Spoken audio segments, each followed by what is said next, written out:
کہ شریعت میں حکم یہ ہے کہ 4 رگیں کاٹنی ہیں. وہ 4 رگیں کون کون سی ہیں؟ ایک تو یہ جو سب کی نظر آ رہی ہے موٹی سی خوراک کی نالی. یہ تو نہ صرف یہ کہ نظر آتی ہے باقاعدہ محسوس بھی ہوتی ہے. وہ خوراک کی نالی ہے, اس کو مری کہتے ہیں عربی میں. یہ نالی جانور کی ہوتی ہے نا, بہت موٹی سی, جہاں سے خوراک جاتی ہے. اس کے پیچھے ایک نالی ہوتی ہے جس سے سانس لیا جاتا ہے, سانس کی نالی ہوتی ہے. یہ 2 ہو گئی. دائیں اور بائیں 2 موٹی موٹی نالیاں ہوتی ہیں, خون کی نالیاں, جو دل سے نکل کے دماغ کی طرف جا رہی ہوتی ہیں. سمجھ رہے ہیں؟ ان میں بہت پریشر کے ساتھ خون دل سے کہاں جاتا ہے؟ دماغ کی طرف. آپ اللہ کی رحمت دیکھیں اپنی مخلوق پر کہ جانور کو ذبح کرنے کا حکم ہے. اس سے جیسے ہی یہ 2 نالیاں کٹتی ہے نا, خون والی, بلڈ والی, تو دماغ میں خون کی سپلائی بند, جس سے دماغ میں درد کا احساس ختم ہو جاتا ہے. سمجھ رہے بات کو؟ ڈاکٹر جنہوں نے ریسرچ کی ہے نا, گوروں نے, جانور کے دماغ میں آلات لگائے ہیں انہوں نے دماغ میں, جس سے وہ آلات محسوس کرتے ہیں کہ اس دماغ میں درد کا احساس کتنا ہے. تو انہوں نے تمام طریقے جانور کو قتل کرنے کے تجربے کر کے دیکھے. گولی سے مارنے کا طریقہ کہ جانور کے جب سر پہ گولی ماری جائے تو کتنی تکلیف ہوتی ہے اس کو دماغ میں. پتہ چلا جب آلے سے محسوس ہوا کہ بہت تکلیف ہوتی ہے, دماغ پھڑکتا ہے کافی دیر تک.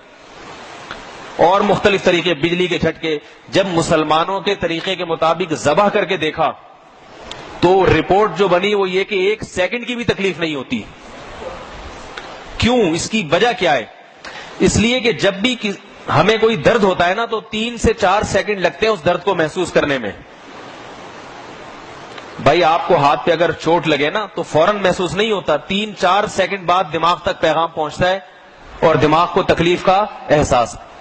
جب جانور کے گلے پہ چھری چلتی ہے نا, اگر چھری تیز ہو, جیسے کہ حدیث میں آتا ہے چھری بھی تیز ہونی چاہیے اور جلدی سے ذبح کر دو تاکہ تکلیف نہ ہو, تو اگر فوراً ہاتھ چلایا اس پہ اور ذبح کر دیا تو 3 سے 4 سیکنڈ میں جب جانور کو پیغام پہنچتا ہے نا ذبح ہونے کا, گردن کٹ رہی ہے, اس وقت اس کے دماغ میں خون پہنچنے کا راستہ, بولو بھائی, بند. اور خون نہیں پہنچے گا تو جانور, آپ دیکھیں کہیں بیٹھتے ہیں, جسم سن ہو جاتا ہے, ہاتھ سن ہو گیا تو ہاتھ کو ماریں گے تکلیف ہوتی ہے بھائی؟ نہیں ہوتی. حالانکہ بلڈ موجود ہے, خون موجود ہے, مگر خون کا دوران کم ہو گیا ہے. تو خون ہونے سے زندگی ہے. جیسے ہی 4 رگیں کاٹ ڈالی تو جانور کا جو دماغ ہے وہ اس طرح ورکنگ نہیں کرتا جس طرح پہلے کر رہا ہے, لہذا اس کو کٹنے کا بھی احساس نہیں ہوتا. اور وہ جو جسم تڑپتا ہے نا اس تڑپنے کی دماغ کو تکلیف نہیں ہوتی. اور عجیب بات یہ کہ شریعت نے کہا 4 رگوں کے بعد مزید نہ کاٹو. یہ جو پیچھے گردن ہے نا, اس میں اعصابی رگیں ہیں. ہمارے دماغ میں پیچھے کی جانب جو دماغ کا ایک ایسا حصہ ہے جس کو ریفلیکٹ ایکشن کہتے ہیں, فوراً وہ لاشعوری حرکت جسے کہتے ہیں.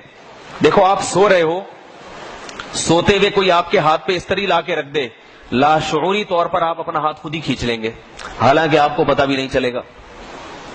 یہ جو دھماکہ ہوتا ہے ایک دم آدمی ڈر جاتا ہے, ہل جاتا ہے, حالانکہ دھماکے کا احساس بعد میں ہوتا ہے, ہل پہلے چکا ہوتا ہے. تو اللہ نے دماغ میں ایک ایسا پرزہ لگایا ہوا ہے جو آپ کے سوچنے سے پہلے اپنا کام کر چکا ہوتا ہے, آپ کو حادثات سے بچانے کے لیے. بھائی کیوں سمجھ میں نہیں آ رہی؟ بہت آسان انداز سے سمجھانے کی کوشش کر رہا ہوں میں. دماغ میں ایک اللہ نے پرزہ ایسا لگایا ہوا ہے جو صرف حادثوں کے وقت کام آتا ہے, ایمرجنسی کے وقت. وہ آپ سے پوچھتا نہیں ہے کہ میں یہ کام کروں یا نہیں کروں, بلکہ لاشعوری طور پر ابھی آپ کو احساس ہوتا نہیں اور آپ وہ کام کر چکے ہوتے ہیں. کسی کے ہاتھ پہ سگریٹ رکھیں, جلنے کا احساس بعد میں ہوگا, ہاتھ وہ پہلے کھینچ لے گا, اس لیے کہ دماغ کا وہ حصہ پہلے آرڈر دے چکا ہوگا کہ بھئی, کیونکہ اس کو پتا ہے کہ سگریٹ لگنے کے بعد سوچنے کا ٹائم اگر دیا جائے نا تو اس وقت سگریٹ آر پار ہو چکی ہوگی. تو وہ جو دماغ کا وہ والا حصہ ہے نا جو آرڈر کرتا ہے جسم کو, جب رگیں کٹ گئیں اور دل پھڑک رہا ہے اور خون نکل رہا ہے تو دماغ کا وہ والا حصہ ورکنگ میں رہتا ہے, اور وہ پیچھے جو اعصابی رگیں ہیں ان کے ذریعے جسم کو آرڈر کرتا ہے کہ بھئی کچھ الٹا پلٹا کام ہو گیا ہے, جس سے جسم خوب اچھی طرح تڑپتا ہے. جانور بہت ٹانگیں چلاتا ہے, اس کا فائدہ یہ ہوتا ہے کہ اس کا جسم کا جتنا خون ہے وہ سارا اس کی حرکت کی وجہ سے باہر نکل جاتا ہے. بھائی کیوں نہیں سمجھ میں آ رہی؟ اتنی آسان بات. اب اگر جانور کی گردن پوری کاٹ دی جائے تو تکلیف تو نہیں ہوگی، ایک حکمت تو حاصل ہوگی، مگر دوسری حکمت فوت ہو جائے گی کہ اس کا گوشت خون سے پاک نہیں ہوگا.